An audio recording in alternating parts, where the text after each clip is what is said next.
ओम सभी को सादर नमस्ते। आज 19 जनवरी है और आज ही के दिन एक बहुत चर्चित व्यक्तित्व जिनका नाम था ओशो, उनका देहांत हुआ था। तो आज उनकी पुण्यतिथि के अवसर पर इंस्टाग्राम, ट्विटर, व्हाट्सएप स्टेटस आदि पर सब ओशो ओशो दिख रहा था। तो वैसे तो हमने ओशो को पहले भी सुना है और जिस संदर्भ में अभी बात करने वाला हूँ वो भी पहले से सुन रखा है, लेकिन आज फिर से वो मुझे देखने को मिला। ओशो राम के विषय में बोल रहे हैं और कह रहे हैं कि शूर्पणखा राम जी के पास आती है तो उसकी नाक काटने की क्या आवश्यकता थी। बोल देते कि मैं विवाहित हूँ, पहले मेरे पास आती तो कुछ बात बन सकती थी, लेकिन अब तो तुम विलंब कर चुकी हो। ऐसे भी बोल सकते थे, लेकिन नाक काटने की क्या आवश्यकता थी। अपने भाई को आदेश दे दिया कि इसकी नाक काट लो। इससे अच्छा तो होता कि रावण सीता माता को जब उठा करके ले गया था तो सीता की नाक काटनी चाहिए थी रावण को, ये न्याय संगत था। राम तो बेईमान है, ऐसे भी बोला है। और रावण की पूजा करो, उस बेईमान राम की नहीं, ऐसे ऐसे शब्द उन्होंने बोले हैं।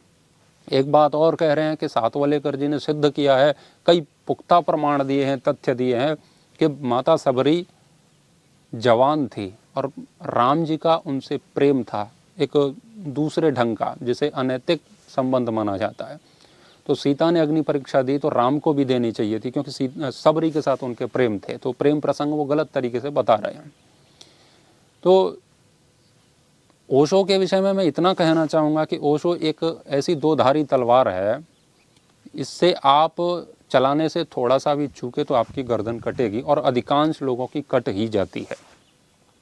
जब तक आप अपने सनातन धर्म के वास्तविक ग्रंथों का स्वयं अध्ययन नहीं करते हैं और आप विवेक पूर्वक निर्णय नहीं ले सकते हैं, तो ऐसे लोगों को सुनने में बहुत खतरा है। अंततः हमारी दुर्बुद्धि ही उसका कारण है, ओशो नहीं, लेकिन फिर भी उनके दुष्प्रभाव बहुत हैं। व्यक्ति को वो ऐसे मिसगाइड करते हैं कि तुम्हें समझ में ही नहीं आएगा कि वो कहाँ से और कैसे बोल रहे हैं। इस ढंग से बोलते हैं, बोलने की कला उनकी अद्भुत है। अब वास्तव में वाल्मीकि रामायण हम लोगों ने पढ़ा होता तो हम उनका विश्वास नहीं करते, लेकिन दुर्भाग्य है कि हम कभी उन ग्रंथों को नहीं पढ़ते जिन ग्रंथों पर ऐसे लोग बोल करके गए हैं, और हम उनका भरोसा करते हैं, विश्वास करते हैं। और ये अधिकांश होता है जो ऐसे वक्ता हैं जिनका सनातन धर्म से सीधे सीधे कोई संबंध नहीं है। वो ग्रंथों को न जानते हैं न पढ़ते हैं उस तरीके से जिस श्रद्धापूर्वक परंपरा से पढ़ा जाता है, ऐसे नहीं। ये बात मैं बहुत अच्छे से जानता हूँ कि ओशो को सुनने वाले जो लोग हैं उनमें से लगभग 90% उन ग्रंथों को कभी नहीं पढ़ते जिन पर ओशो ने अच्छा या बुरा बोला है। उसमें से एक विषय है राम। तो राम पर बोले जा रहे हैं और मैं कमेंट में देख रहा हूँ, ये कर देखो पाखंडियों की दुकान बंद कर दी, पंडित तोताराम शास्त्री, ऐसे ऐसे करके बोलते रहते हैं। ओशो की ही बात दोहरा रहे हैं। वो स्वयं तोताराम शास्त्री है लेकिन दूसरों को ट्रोल कर रहे हैं। तो उस पर विश्वास ही नहीं कर रहे हैं कि देखो देखो पाखंडी की दुकान बंद कर दी, राम के खिलाफ देखो कितना अच्छा बोला है। मानने को ही तैयार नहीं है, जबकि रामायण में ऐसा कहीं पर भी नहीं लिखा है जैसा कि ओशो बोल रहे हैं। जब शूर्पणखा राम जी के पास आती है, विवाह का प्रस्ताव रखती है, तो राम जी सबसे पहले यही कहते हैं कि मैं विवाहित हूँ, ये मेरी पत्नी है, सीता जिनका नाम है, और वो सारा परिचय देते हैं। इसके बाद वो कहते हैं कि वो मेरे भाई हैं छोटे, उनके पास चले जाओ, उनके पास पत्नी नहीं है, उधर चले जाओ। लोग कहते हैं उन्होंने झूठ बोला, तो ठीक है, अंततः जाकर के आप उसे झूठ मान सकते हैं, लेकिन वो ऐसे ही है जैसे मेरे पास एक गाड़ी है लेकिन मैं जहाँ पर हूँ वहाँ पर गाड़ी नहीं है। तो वहाँ पर तो यही कहा जाएगा कि भाई तुम्हारे पास गाड़ी है तो इनको बिठा लो, इनके पास गाड़ी नहीं है, जबकि उनके पास है, लेकिन वो घर रखी है किस काम की। ऐसे ही राम जी ने बोला कि उनके पास पत्नी नहीं है, उनके साथ स्त्री नहीं है, उनसे संबंध बनाओ, उनसे बात करो, वो मान जाए तो आपका निवेदन स्वीकार करते हैं तो अच्छी बात है। तो वहाँ से धक्के मार करके भगा दिया, यानी कि उनकी बात को भाव नहीं दिया। तो ऐसे करके राम जी ने शूर्पणखा को लक्ष्मण जी के पास भेज दिया। लक्ष्मण जी ने उनकी मजाक उड़ाई। लक्ष्मण जी ने ऐसे ही बोला, अरे तुम तो इतनी सुंदर हो, मैं कहाँ हूँ तेरे लायक, मैं तो उनका दास हूँ राम जी का, तो तुम मेरी दासी बन करके क्यों रहना चाहती हो। उन्हीं के पास जाओ, आप उन्हीं के लायक हो, मेरे लायक नहीं हो, मैं तो बहुत कमज़ोर हूँ, मैं तो देखो तुम कितनी सुंदर हो, तुम्हारा कटी प्रदेश कितना सुंदर है। ऐसे ऐसे करके ट्रॉल किया, मतलब मजाक उड़ाया। लक्ष्मण का आप स्वभाव जानते ही हैं। तो फिर से वो भगवान श्री राम के पास जाती है, पर्णकुटी में, जहाँ पर माता सीता के साथ भगवान श्री रामचंद्र जी बैठे हुए होते हैं। तो जब उनके पास जाकर के राम जी से पुनः निवेदन करती है शूर्पणखा कि उन्होंने तो मुझे ठुकरा दिया है, आप मेरे को ऐसे ऐसे इधर से उधर क्यों कर रहे हो, मेरा प्रपोजल क्यों नहीं स्वीकार कर रहे हो। तो क्या है, प्रपोज करने आई थी लेकिन ठुकरा दिया उसको। राम जी पिघले नहीं, लक्ष्मण जी पिघले नहीं। तो फिर उसने राम जी को फिर से कहा, तो राम जी ने फिर से मना कर दिया। तो उसने क्या किया कि सारी समस्या की जड़ ये स्त्री है जो जिसका नाम सीता है, मैं इसको अभी खा जाती हूँ ताकि ये झंझट ही समाप्त होगी। तुम ये बार बार कह रहे हो कि मेरे पास तो स्त्री है। राक्षसी तो थी ही, उसका बड़ा पेट था, उसका बहुत विकराल, बहुत घृणित थी। शूर्पणखा कोई सुंदर स्त्री नहीं थी। तो माता सीता पर झपट राम जी ने उनको जैसे तैसे बचाया। फिर लक्ष्मण जी को बोला कि इसको अंगहीन कर दो, नहीं तो ये ऐसे ऐसे नहीं मानेगी। तो लक्ष्मण आए और उन्होंने उनकी जो भी नाक काटनी थी, कान काटने थे, और भी मेरे हिसाब से तो और भी कुछ काटना था, लेकिन नहीं काटा। तो इतना ही काटा, वो भी उनकी कृपा थी। तो ऐसे काट करके जब लहूलुहान हो गई तो वहाँ से निकल गई। अब वो कह रहे हैं कि सीधे सीधे मना कर देते, नाक काटने की क्या आवश्यकता थी। मना किया था राम जी ने कि मैं विवाहित हूँ, लेकिन वो नहीं मानी, वो माता सीता पर अटैक कर रही थी, इसके कारण उसके नाक कान काटे। तो ये बात ओशो कभी नहीं बताएगा। फिर ऐसे कहते हैं कि रावण तो बहुत अच्छा व्यक्ति था, देखो उसने अपनी बहन के लिए मौत को गले लगा लिया, राम जी से लड़ गया।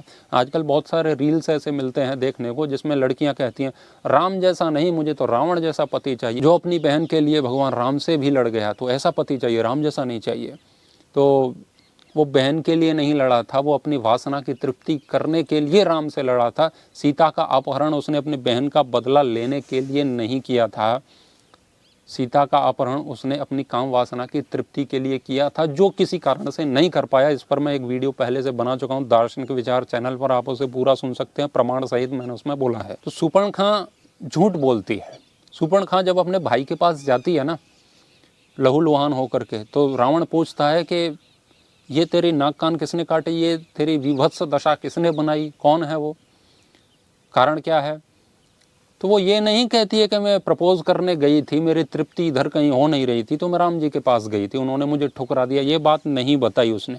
उसने क्या झूठ बोला, उसने बोला है कि महाबाहो, विस्तृत जघन और उठे हुए कूचों वाली उस सुमुखी स्त्री को जब मैं तुम्हारी भार्या बनाने के लिए ले आने को उद्यत हुई, तब क्रूर लक्ष्मण ने मुझे इस तरह कुरूप बना। तो क्या बोली वो कि मैं तो आपके लिए सीता को लाने वाली थी, इसीलिए मेरे ऊपर अटैक किया।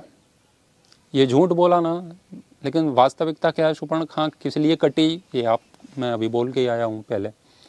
तो शूर्पणखा ने फिर भड़काया है रावण को और बोला है कि इतनी सुंदर है, उसकी जांघें ऐसी हैं, उसके नितंब ऐसे हैं, उनके गाल ऐसे हैं, उनके सौंदर्य का वर्णन किया है रावण के सामने, और कहा है कि यदि वो सीता यहाँ पर होगी तो तुम बहुत बड़े बन जाओगे, तुम काम सुख भोग सकोगे, और उसके बिना तो लंका सूनी है। फिर जो लालची रावण था, जो काम के प्रति आसक्त था, व्यभिचारी था, दुराचारी था, वो अपनी काम वासना की पूर्ति के लिए सीता को उठा करके लेके आया था, ना कि अपनी बहन के कटे हुए नाक का बदला लेने के लिए। तो ये बात नहीं बताई कि मैं अपनी काम वासना की अग्नि में जो दग्ध हो रही थी उसकी तृप्ति राम जी ने नहीं की, ये बात नहीं बताई उसने। तो रावण और शूर्पणखा दोनों ही भाई बहन व्यभिचारी थे और उनके व्यभिचार की तृप्ति नहीं हुई, इसीलिए उन दोनों का ये हाल हुआ। ये बात ओशो नहीं बताता है। ओशो एक बात और कहता है कि राम तो बेईमान था। रावण जब धनुष उठाने के लिए आ रहा था तब राम ने झूठी अफवाह फैला दी कि लंका में आग लगी है, तुम यहाँ से भागो जल्दी से। तो लंका में आग बुझाने के लिए रावण भागता है, जो कि वहाँ पर आग लगी ही नहीं थी। तो जब वहाँ पर भाग जाता है, इतने में ही अवसर उठा करके धनुष को उठा देता है राम, और वो सीता के साथ विवाह कर लेता है। तो राम तो बहुत चालाक था, बेईमान था। ऐसी बातें ओशो ने की हैं, जबकि ऐसा उल्लेख कहीं भी वाल्मीकि रामायण में मिलता ही नहीं है। ओशो की आदत थी वामपंथी इतिहासकारों को पढ़ने की, उन्होंने जो बकवास की वही बकवास ओशो ने अपने मुंह से की और अपने भक्तों तक पहुंचाई। तो राम जी के चरित्र पर बहुत ज़्यादा लांछन लगाने का प्रयास किया है। तो भगवान श्री रामचंद्र जी और लक्ष्मण जी विश्वामित्र जी के साथ जब मिथिलापुरी पहुंचते हैं तो वहाँ पर विश्वामित्र जी जनक जी से कहते हैं कि हमारे दोनों राजकुमार उस धनुष को देखना चाहते हैं। तो जब भगवान श्री राम और लक्ष्मण उस धनुष को देखने के लिए जाते हैं, जनक जी उन्हें दिखाते हैं, तो फिर राम जी उसकी उठा करके प्रत्यंचा चढ़ाते हैं और प्रत्यंचा चढ़ाते चढ़ाते धनुष टूट जाता है, तो उससे प्रसन्न हो जाते हैं और उनका विवाह हो जाता है। इसमें न तो रावण आया है, न रावण की लंका में आग लगाने की कोई बात आई है, कहीं पर भी नहीं है। वाल्मीकि रामायण आप अपनी आँखों से पढ़िए, आप उनके कई घंटों का लेक्चर सुनते हो जिसमें आदि कुछ बातें अच्छी भी होती हैं और कुछ बकवास होती हैं, तो वो सब सुनते रहते हो, लेकिन वो सब कभी नहीं पढ़ते हो जिस पर ओशो बोल रहा है। तो मैं कहता हूँ कि आप अपने ग्रंथों की ओर लौटिए, आप स्वयं अपनी जो 2 बटन भगवान ने दिए हैं उनका प्रयोग करिए और पुस्तकों का अध्ययन कीजिए। लोग हीरो बनने के लिए, लोग अपने आप को यूनिक अद्वितीय बताने के लिए भ्रांतियाँ फैलाते रहते हैं। तो राम के प्रति जो द्रोह ओशो ने किया है उसे परमात्मा कभी भी माफ़ नहीं करेंगे। आशा है आपको बात पसंद आई होगी। ओशो के भक्तों के लिए कमेंट सेक्शन खुला हुआ है, आपका स्वागत है। धन्यवाद। ओम।